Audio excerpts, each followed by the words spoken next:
दोस्तों इस वीडियो के अंतर्गत हम लोग CSGM यूनिवर्सिटी कानपुर के LLB और BLLB के एग्ज़ाम जो 2023 और 24 का बैच है, जिसमें LLB फर्स्ट सेमेस्टर और LLB थर्ड सेमेस्टर के एग्ज़ाम अभी फरवरी में होने वाले हैं।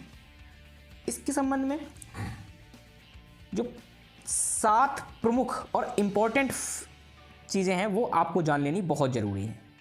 सबसे पहली कि इसकी डेट शीट यानी कि जो स्कीम है वो क्या है, टाइम टेबल क्या है, कब एग्ज़ाम होंगे, कितने टाइम से होंगे, किस सब्जेक्ट का कब पेपर है। दूसरा, इसका सिलेबस क्या है, आपके LLB और BLLB के फर्स्ट सेमेस्टर और थर्ड सेमेस्टर का सिलेबस क्या होता है, जिससे आपका पूरा एग्ज़ाम आएगा। क्योंकि अगर सब्जेक्टिव होता है तब तो कुछ सिलेक्टेड क्वेश्चन आते हैं, लेकिन ऑब्जेक्टिव में दोस्तों क्या होता है कि क्वेश्चन कहाँ से आएंगे कोई नहीं बता सकता।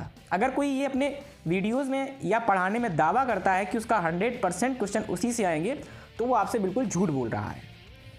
तीसरा, हम लोग जानेंगे कि एग्ज़ाम टाइप, जो एग्ज़ाम होने वाला है वो लिखित होगा या टिक्का मार, यानी कि सब्जेक्टिव होगा या ऑब्जेक्टिव होगा।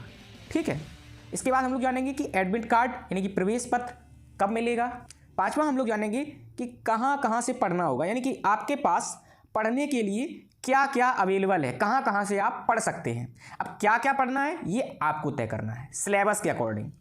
ठीक है। लेकिन कहाँ कहाँ से पढ़ना है, कितनी जगह से आप पढ़ सकते हैं, कहाँ कहाँ आपको मैटर अवेलेबल मिल जाएगा, वो हम आप लोगों को इस वीडियो में बता देंगे। ठीक है। इसके बाद छठवां बिंदु कि एक पेपर में पासिंग मार्क क्या होता है, कि जब आप किसी पेपर में पास होना चाहते हैं तो उसके लिए मिनिमम नंबर कितना होना चाहिए, मिनिमम नंबर आपका कितना होना चाहिए एक पेपर में पास होने के लिए। ठीक है। इसके बाद सातवां बिंदु सबसे इंपॉर्टेंट कि सेमेस्टर में पासिंग मार्क क्या होता है। अगर आप एक सेमेस्टर में पास होना चाहते हैं तब मिनिमम कितना नंबर चाहिए, कितना परसेंटेज चाहिए।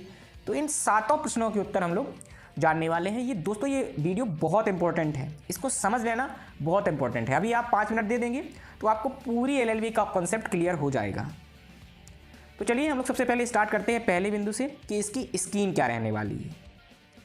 तो दोस्तों CSGM यूनिवर्सिटी के अंतर्गत सत्र 2024 के LLB और BLLB के प्रथम और तृतीय सेमेस्टर की परीक्षाओं के संबंध में जो कार्यक्रम है वो सभी छात्र छात्राओं की परीक्षाएं 15 फरवरी 2024 से संपादित कराई जाएंगी। ये लेटर 29 जनवरी 2001 को प्रकाशित किया गया था। ठीक है। अब इसके अंतर्गत जो LLB फर्स्ट सेमेस्टर है उसकी परीक्षाएं 15 तारीख से स्टार्ट होकर के 22 तारीख तक जाएंगी, जिसमें 15 फरवरी 2024 को पहला पेपर 11:30 बजे से स्टार्ट होकर के 1 बजे दोपहर तक रहेगा। और पहला पेपर होगा आपका structure and working of Indian constitution. ठीक है। दूसरा आपका रहेगा 19 तारीख को, 4 दिन के गैप के बाद, लॉ ऑफ कॉन्ट्रैक्ट या कॉन्ट्रैक्ट फर्स्ट। ठीक है। तीसरा आपका रहेगा 20 तारीख को हिंदू लॉ। चौथा आपका रहेगा जर्नल प्रिंसिपल ऑफ क्राइम यानी कि जो लॉ ऑफ क्राइम फर्स्ट यानी IPC है उसका पेपर रहेगा। और पांचवा रहेगा 22 तारीख को लॉ ऑफ टॉर्ट का। तो ये आपके पांचों पेपर हो जाएंगे 22 तारीख को संपन्न। LLB थर्ड सेमेस्टर का 15 तारीख से स्टार्ट होकर के 22 तक ये भी रहेंगे। 15 तारीख को एडमिनिस्ट्रेटिव का होगा, 19 तारीख को एनवायरनमेंट लॉ, 20 तारीख को कंपनी लॉ, 21 तारीख को प्रॉपर्टी लॉ और 22 तारीख को लेबर लॉ फर्स्ट। ठीक है। इसके बाद BLLB फर्स्ट सेमेस्टर ये भी आपके 15 तारीख से स्टार्ट होकर के 22 तारीख तक 23 तारीख तक जाएंगे, जिसमें 15 तारीख को principle of political science first, basic principle of political science and organisations पहला। इसके बाद दूसरा होगा जर्नल इंग्लिश फर्स्ट। तीसरा होगा सोशियोलॉजी फर्स्ट। चौथा होगा इकोनॉमिक फर्स्ट, इकोनॉमिक थ्योरी। और पांचवा होगा कॉन्ट्रैक्ट फर्स्ट।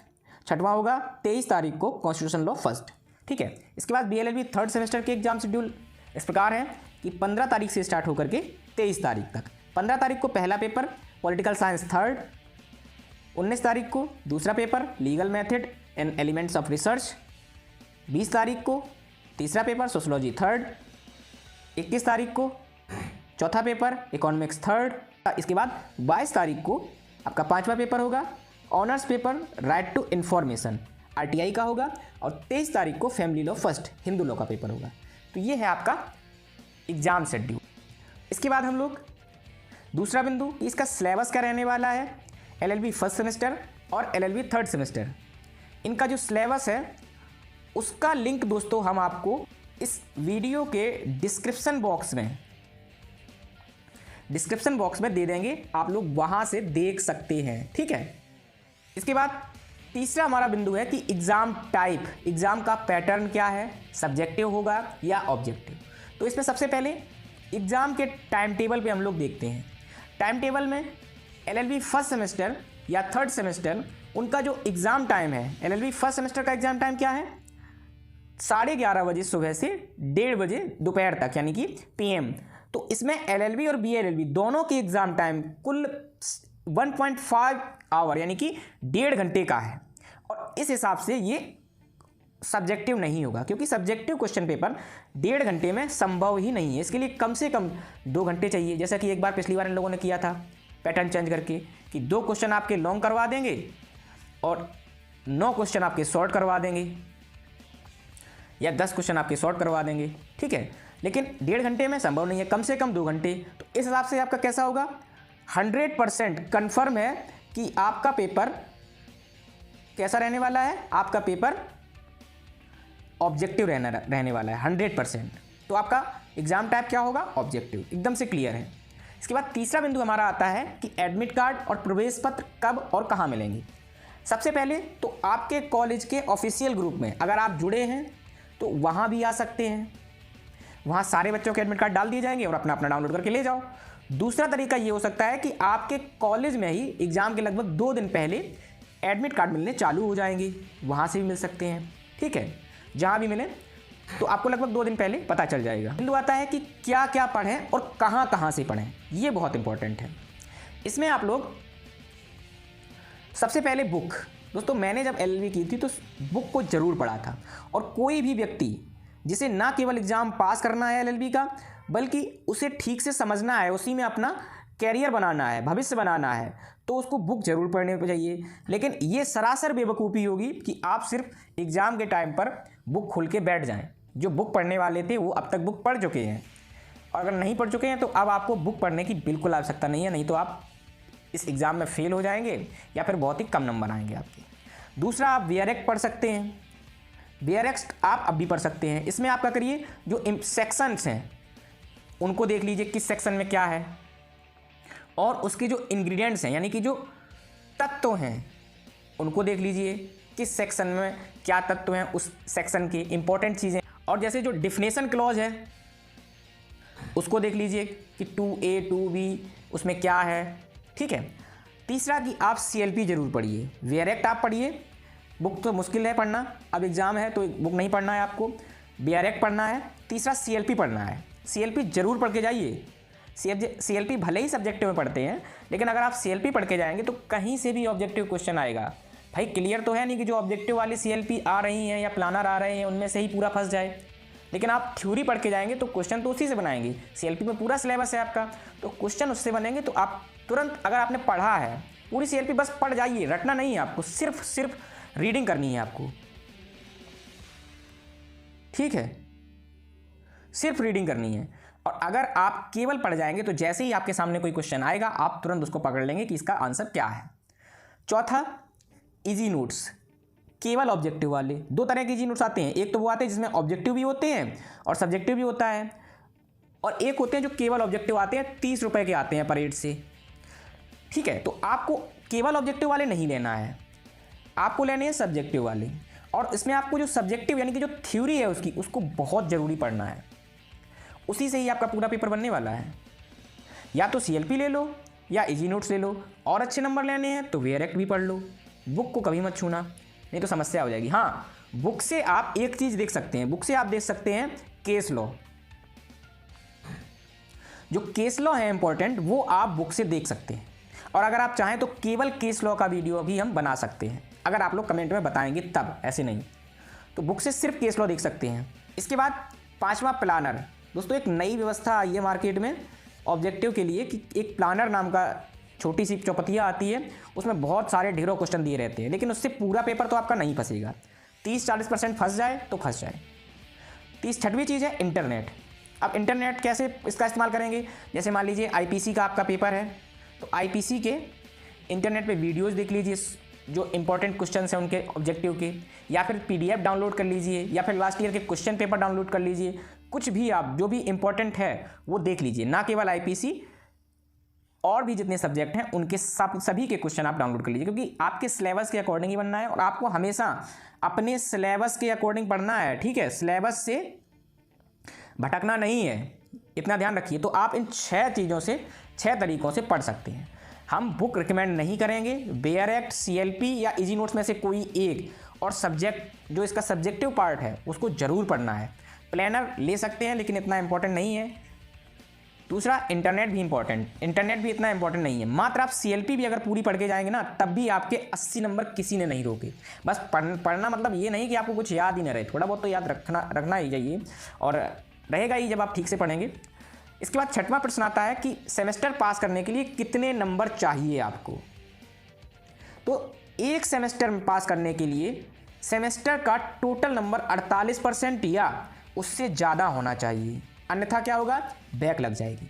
तो 48% आपको प्रत्येक सेमेस्टर में पास, जब 48% से पास करेंगे प्रत्येक सेमेस्टर, तभी आप एलएलबी फाइनल में पहुंच पाएंगे, अन्यथा फाइनल में लटक जाएंगे।